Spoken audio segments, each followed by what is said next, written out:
좋은 아침입니다. 오늘은 1월 5일 월요일입니다. 즐겁고 감사한 하루 되시기 바랍니다. 자, 오늘은 창세기 3장의 말씀을 보게 됩니다. 1장과 2장에서 사람이 창조된 이야기가 기록되고 있는데요. 바로 이어서 3장에서 죄에 대한 이야기가 나오고 있습니다. 잘못 이해되면 하나님이 창조하신 이후에 바로 죄를 지었기 때문에 하나님이 죄를 가진 인간을 창조했다라고 주장할 수 있습니다. 그러나 좀 깊이 생각해 보면 그런 생각이 잘못된 것임을 알 수 있는데요.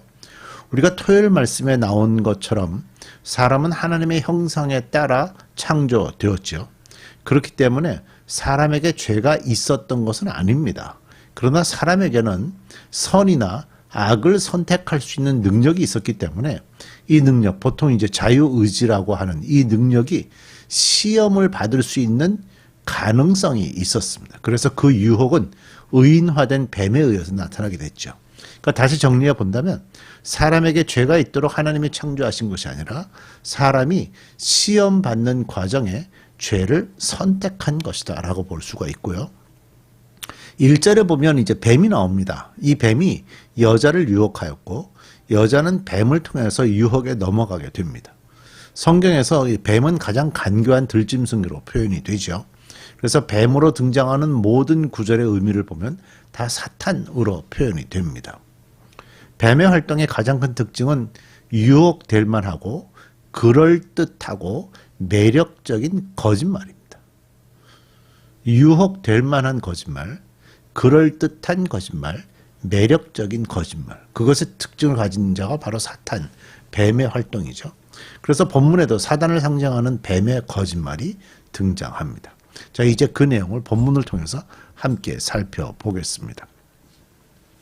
1절, 뱀은 주 하나님이 만드신 모든 들짐승 가운데서 가장 간교하였다. 뱀이 여자에게 물었다. 하나님이 정말로 너희에게 동산 안에 있는 모든 나무의 열매를 먹지 말라고 하셨느냐? 여자가 뱀에게 대답하였다. 우리는 동산 안에 있는 나무의 열매를 먹을 수 있다. 그러나 하나님은 동산 한가운데 있는 나무의 열매는 먹지도 말고 만지지도 말라고 하셨다. 어기면 우리가 죽는다고 하셨다. 뱀은 아담이 아니라 하와에게 접근을 해서 질문을 했죠. 뱀은 왜 여자인 하와에게 질문을 했을까요? 이제 우리가 어저께 묵상하지 않은 어제 주일날 본문에 나오는데요. 창세기 27장을 보면 하나님이 이렇게 아담에게 말씀하셨어요. 여호와 하나님이 그 사람에게 명하여 이르시되 동산 각종 나무의 열매는 내가 임의로 먹되 선악을 알게 하는 나무의 열매는 먹지 말라. 내가 먹는 날에는 반드시 죽으리라 하시니라 라고 되어 있어요. 자, 이 말씀을 아담에게 하신 이후에 22절에 가서, 그러니까 17절에 이 말씀을 하셨다고요. 그리고 나서 하와가 창조된 것이 그 뒤에 나와요. 21절, 22절, 23절을 읽으면 그때 하와가 창조가 되죠. 그러니까 하나님이 말씀을 하실 때는 아담에게 말씀을 하셨어요. 하와가 아니옵니다. 그러니까 하와는 하나님의 말씀을 정확하게 인지하지 못하고 있었다라고 이해가 됩니다. 그래서 뱀은 아담이 아니라 하와에게 접근해서 하나님의 말씀을 물어보면서 하와를 유혹했고요. 뱀이 얼마나 강교한 짐승인지를 이제 보여주는 그런 모습이 만들어졌죠. 사단이 그럴듯하게 거짓을 말하기 때문에 우리가 하나님의 말씀을 분명하게 알지 못하면 넘어가기가 매우 쉽습니다. 그래서 보통 천국에 들어가지 못하는 자들의 부류에 보면 계시록에도요. 거짓말을 하는 자가 항상 거기 들어갑니다. 그러니까 우리가 늘 기억해야 되는 거죠. 정직하지 않은 것, 그 다음에 거짓말하는 것, 그런 것들에 대해서 하나님이 용서하지 않는다는 거예요. 여자는 3절에서 없는 말을 첨가했고요. 분명한 내용을 모호하게 얘기를 합니다. 만지지도 말라. 이런 말 아예 없습니다. 이전 성경에서는 왜 죽을까 하노라 라고 대답을 했다고 그러죠. 반드시 죽으리라는 말을. 그러니까 이런 표현들을 조금 모호하게 함으로써 하나님의 뜻을 왜곡하도록 하는 겁니다. 자, 4절부터 보죠. 뱀이 여자에게 말하였다. 너희는 절대로 죽지 않는다. 하나님은 너희가 그 나무 열매를 먹으면 너희의 눈이 밝아지고 하나님처럼 되어서 선과 악을 알게 된다는 것을 아시고 그렇게 말씀하신 것이다. 여자가 그 나무의 열매를 보니 먹음직도 하고 보암직도 하였다.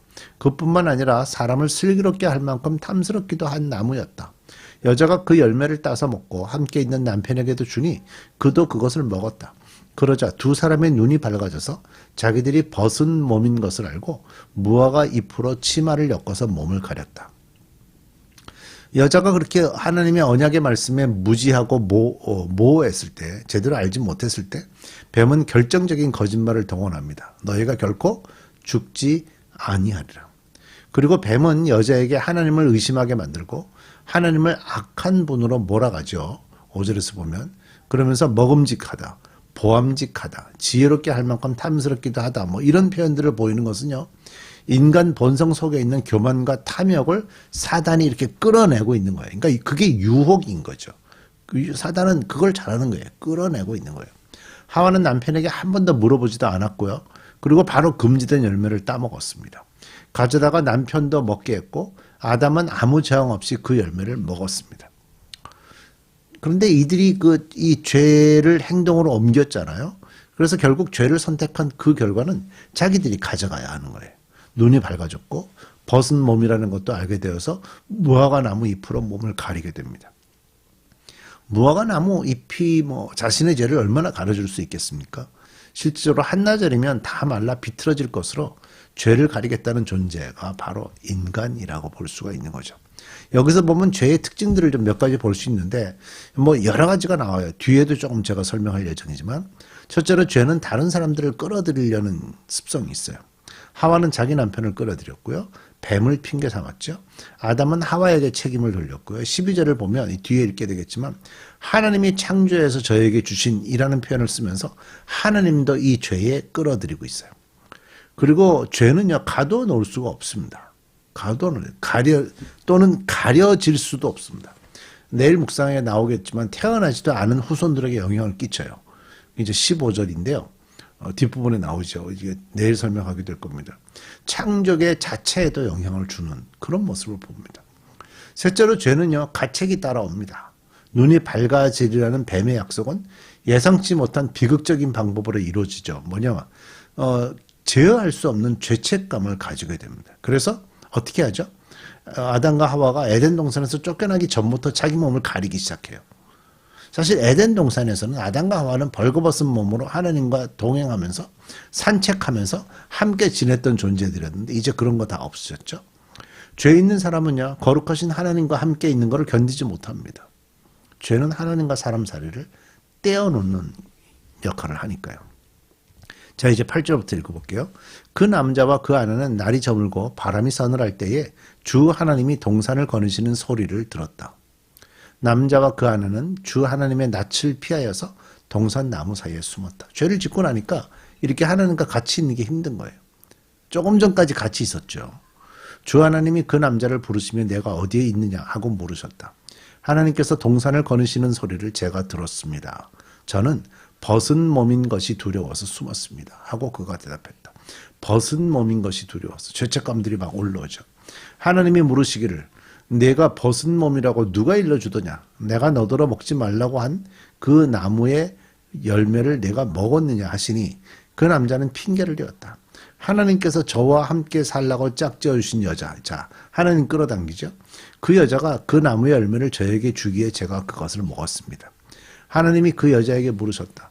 너는 어쩌다가 이런 일을 저질렀느냐? 여자도 핑계를 대었다. 뱀이 저를 꿰어서 먹었습니다. 사실 믿음이 강해지지 않으면 죄에 빠집니다. 로마서 14장을 보면요. 믿음을 따라하지 않는 것이 다 죄라고 표현을 하는데 믿음을 강하게 하기 위한 노력들을 해야 됩니다. 성경은 믿음이 강해지는 방법에는 하나님의 말씀을 들어야 한다라고 가르치죠. 그래서 믿음은 하나님의 말씀을 듣는 데서부터 시작한다 하기 때문입니다. 그 다음에 죄는요. 하나님을 피하고 두려워하면서 숨게 만듭니다. 조금 전에 우리가 읽었죠. 그렇지만 그 하나님에게서 숨으려고 노력한다고 한들 누가 숨을 수 있겠어요? 우리가 이제 예배하지 않습니까? 우리가 주일날마다 예배하죠. 그 예배할 때 죄를 가지고 있는 상태에서 예배를 할 수가 없는 겁니다. 왜 없느냐? 죄는 하나님과 함께 있지 못하도록 만들기 때문입니다. 아담과 하와가 죄가 없을 때는 아침마다 하루 종일 하나님과 에덴 동산을 거닐면서 함께 있었던 존재들이 죄를 짓고 나니까 자기 몸을 가리고 하나님을 부르니까 나무 뒤로 숨었어요. 그러니까 죄인은 하나님께로 나가는 것을 불편해합니다. 그러니까 하나님께 나가는 것을 좋아할 수가 없어요. 그래서 죄인은 하나님과 함께 있는 것을 견디지 못하는 거죠. 그리고 하나님의 말씀을 제대로 인지하지 못하게 되면 죄에 빠지게 됩니다. 지금 하와가 그렇게 됐죠. 하나님의 말씀을 제대로 알지 못했기 때문에.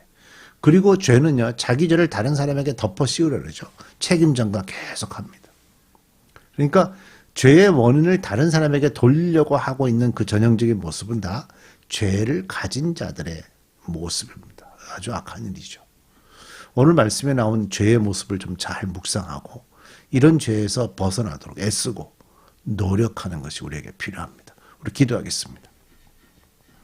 하나님 이 시간 우리에게 처음으로 죄를 짓는 자들의 모습들을 말씀해 주셨습니다.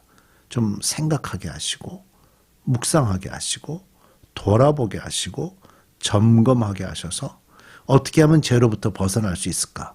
어떻게 하면 죄로부터 벗어나서 하나님께 가까이 갈 수 있을까? 고민하고 삶으로 표현해가는 저희들 되게 해 주옵소서. 예수님의 이름으로 기도드립니다.